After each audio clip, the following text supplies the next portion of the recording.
If you're getting impatient with your language learning journey, chances are that you're making at least one of the mistakes that I'm going to talk about in this video. Any one of these mistakes can cost you years of effort, and you may even end up giving up on your language learning journey. How do I know that?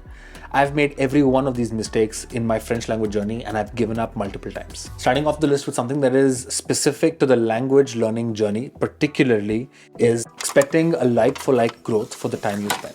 I love that thing, man. When it comes to any other skill, you see the result of your effort quicker than when it comes to language learning. Although you know a few hundred words, by the time you feel confident to speak with a native, you're putting in hours of work. And it's almost explosive in a while, but for the beginning, the amount of effort you put in is not proportional to your result. This expectation itself is unrealistic, and knowing that the learning curve for language learning looks like this for most people, it comforts you almost, and it protects you from this false expectation and from this frustration. You know, even try to, nobody can match you. Donye for life, sexy mind and body. You already got me now. Much better. After every 20 hours of putting in, you stop expecting yourself to now be fluid. So getting this expectation out of the way can help you focus on your work and set your mindset right when it comes to this language learning journey. Spending your learning time doing exactly what you like. Am I going to keep doing this for Sounds like fun, right? Doing what you like should be fun. So let me just do that. I'd made a video about doing what is fun can reduce your frustration. Of course, start with what is fun. But after a couple of years, if you're only doing what is fun and completely avoiding what you don't like, that's like focusing on your biceps and never doing leg day. No, language learning, you need all the three skills. You need to know how to speak, you need to know how to listen, and in today's world, you need to know how to read and write. Otherwise, it's like, where are you going with this thing, man? And if, like me, you also are interested in improving your pronunciation, that's the fourth one that I had to work on with my French learning journey and my Dutch journey. That gives you a new exercise to worry about, pronunciation, which brings me to the next point, setting your goal in time. I'll turn the light, setting your goal in time. I'm going to do this for everyone. Specifically to this pronunciation, I spent a lot of time learning this vocabulary, these words, and then I defined this pronunciation goal, the one where I want to sound like a native French person. Then I had to go back and relearn all these words. It's not like you're learning the word from scratch, but actually it is.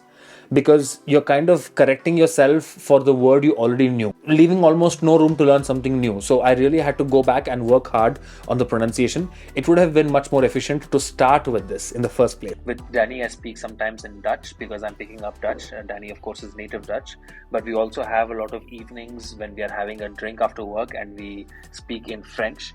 And it's nice to have this exchange. How would you say this in Dutch? Goedemorgen.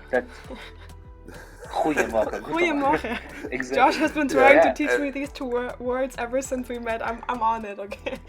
And Joshua even says it with a Dutch accent from the Netherlands, where I would say goedemorgen with a Flemish accent from Belgium. So language that I'm learning, I'm doing it right because I set my goal at the right time, expecting to work 1 hour every day. While consistency is a sure short way of growth when it comes to your YouTube channel, when it comes to your language learning or anything, consistency really is key.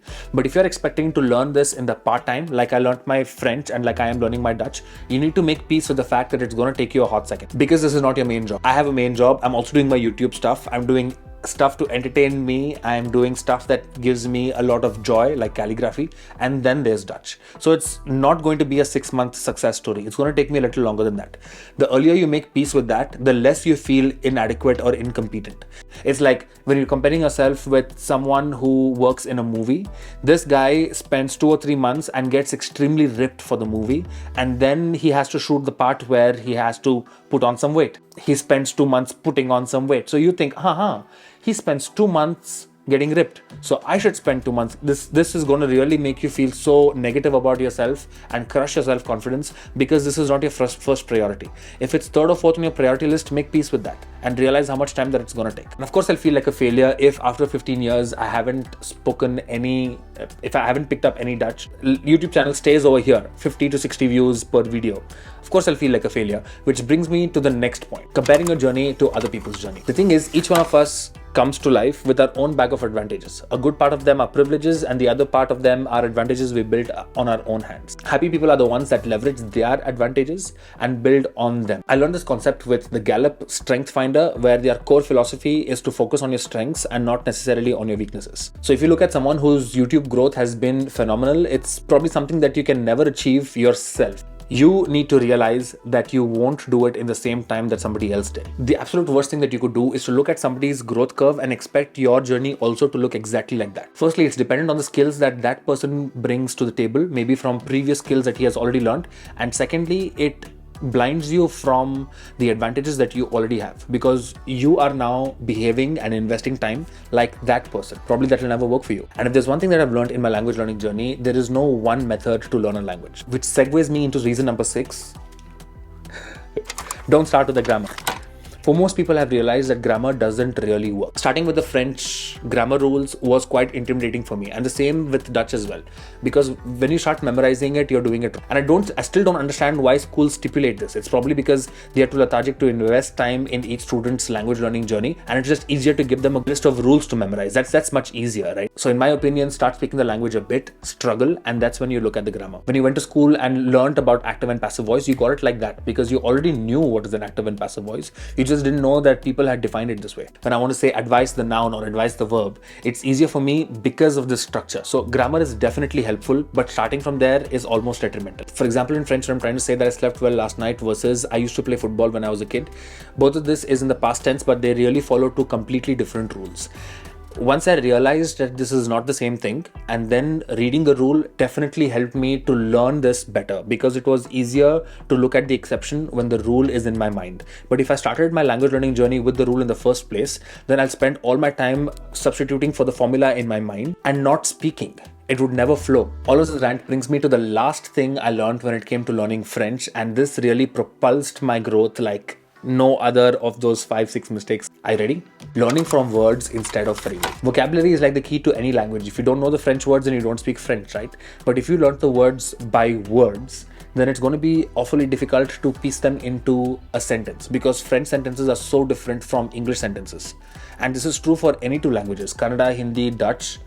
They are all so different. So if I started learning words, then I would piece them in with the English language that I know, and I would piece in the French or Dutch words into them. And I did this with my French learning journey and my Dutch learning journey, where I would more memorize the phrases, like the whole entire phrase, instead of the word itself. For example, the first thing that you ask someone in the morning is if they slept well. Heb jij lekker geslapen?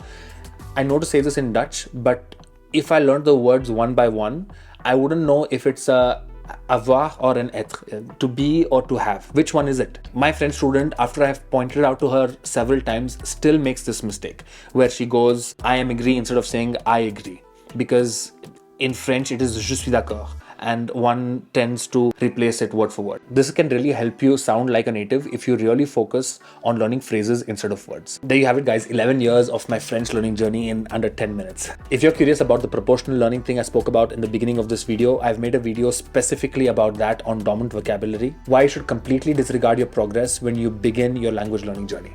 This will definitely help you get the right mindset when you start off your new journey. I wish you guys the best. I'll see you in the next one. Keep learning. You know, even try to, nobody can match you.